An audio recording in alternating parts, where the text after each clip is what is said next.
Hello, and welcome back to the Single Society. My name is Jo, and this is the podcast where we reframe the conversation about being single, looking at it through the much more positive lens that it really deserves. Now, I think this festive time of year, when there are so many different celebrations happening, is a time in the calendar when we can perhaps start to feel a little bit more aware of being single, largely because other people will choose to draw it to our attention. So it's always surprising to me that it's a very socially acceptable question to ask, oh, are you still single? But you would never ask somebody, oh, are you still in that relationship?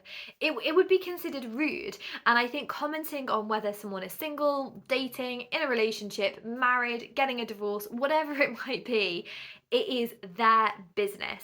But I am very aware not everybody chooses to see it this way. So today we are going to be talking very specifically about how to shut down those rude or intrusive questions about why you're still single, in very inverted commas there. So I think that hopefully this will have real value for you. Please do feel free to share it with other people as well who are experiencing a similar thing, because this is probably one of those topics that I get most requested to talk about. People want to know, like, I think that it's fine to be single, but others don't. How do I navigate that conversation? So if you would like to hear future episodes on these subjects as well, please do subscribe or follow along. It's really helpful to grow the community of more like-minded people.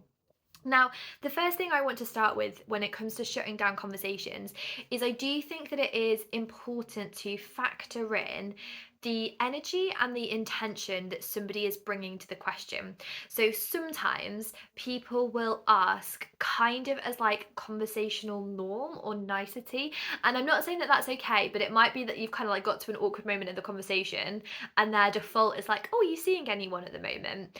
And there's not necessarily any ill intent behind that question, and it might be that actually you can kind of just brush it off and be like, oh, not really at the moment, and ask them a question on a different topic, and that is all that's needed to just shift the conversation on. So if you can kind of, again, this is really to do with just personal relationships as well. If you know the person, you know they've not got bad intentions. Sometimes it is just like literally picking another topic. If you've got any holidays planned for next year, who's looking after the kids right now, or what, literally whatever it might be, just moving on. That's all that's needed. And that's absolutely fine as well. If this is not something that you currently want to talk about, move on. And I should say as well that obviously it is different with different people. Like if your best friend asks you and you want to have the conversation about your love life, great, by all means do. But this is kind of more about those rude or intrusive questions. And I think you do get people, and again, this is not always the case. This is a bit of a sweeping generalization, but in my experience, it can often be older family members, so perhaps people that I don't see very often, relatives who have more, I guess what you'd say, like traditional values, and they very much see it as the norm to be married or to be in a relationship by a certain age. And I think that there's a different energy and intention that can come with the question, because kind of what they're asking is like, when are you going to change this? And I think that, again, this is really different depending on where you're at. So if you are choosing to be single and want to be single, whether for now or forever, I know it can be really tricky, but I would encourage you to, if you feel safe, try and be honest and just say, actually, I'm really happy being single. I enjoy the freedom it gives me. I enjoy the flexibility I have in my life. It's a choice. I don't see that changing anytime soon. I'll let you know if it does, but please don't ask me again, because this is a choice. This is what I want. So it's not really relevant to my life to ask me. I'd love to tell you about whatever it is, your work, a hobby, something creative you've got going on, your travel plans. Give them something that you're like, this is what I'm excited about. I'd love to share that with you. And I think that some people are going to be way more receptive to that than others. And in my mind, there's almost kind of like three categories of people. Obviously, that's again broad brushstrokes. life isn't so simple, but roughly you've kind of got three categories of people. In one kind of half, there's the people who you are optional about whether they're in your life or not.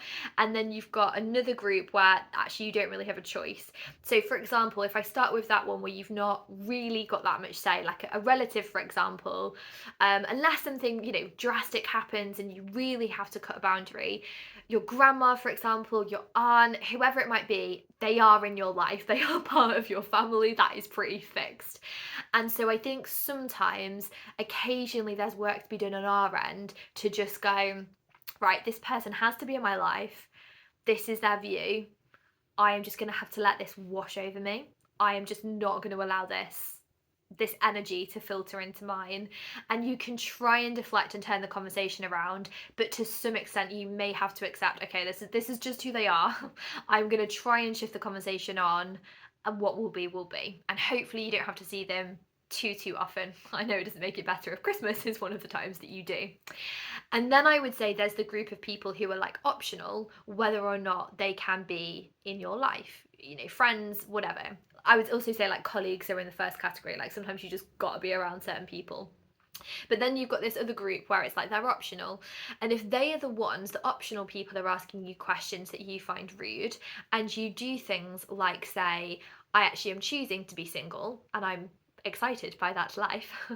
And here are some things I'd love to talk to you about, and you kind of offer them alternatives, then they've kind of got one or two responses. Again, life isn't so simple. I'm talking in sort of broad terms here. But even if they're initially a bit surprised and maybe feel a bit like, oh, okay, they can either ultimately choose to be positive and respond well to that, or they can meet you with negativity. And if they consistently meet you with negativity and make you feel bad about your choices, or if it's not a choice, it's just where you've happened to find yourself at this particular moment, then it is worth asking yourself, is this a person that I want to continue being around if you do have that choice? Because if they are making you feel bad, either about your deliberate choices or just where you happen to find yourself at the moment, is it a true relationship? Are they actually seeing you for who you are and meeting you where you are? It may be, it will be more complex than that because human relationships are, but it's worth just asking yourself that question. And for a lot of people, hopefully, just by turning it around and saying, I either choose to be single or I am single right now, I will update you if that changes. But I prefer you not to ask because I don't particularly want to talk about it at this moment. I'll tell you what though, I'm super excited to do this in 2026.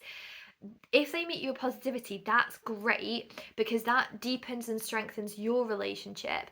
But also, a lot of the time, people do ask these questions quite thoughtlessly, and actually just being able to say, this may be a little bit uncomfortable, if it's a really good person and you can have that chat, is completely invaluable because it means that then they have learned as well and hopefully won't go on and ask other people that question.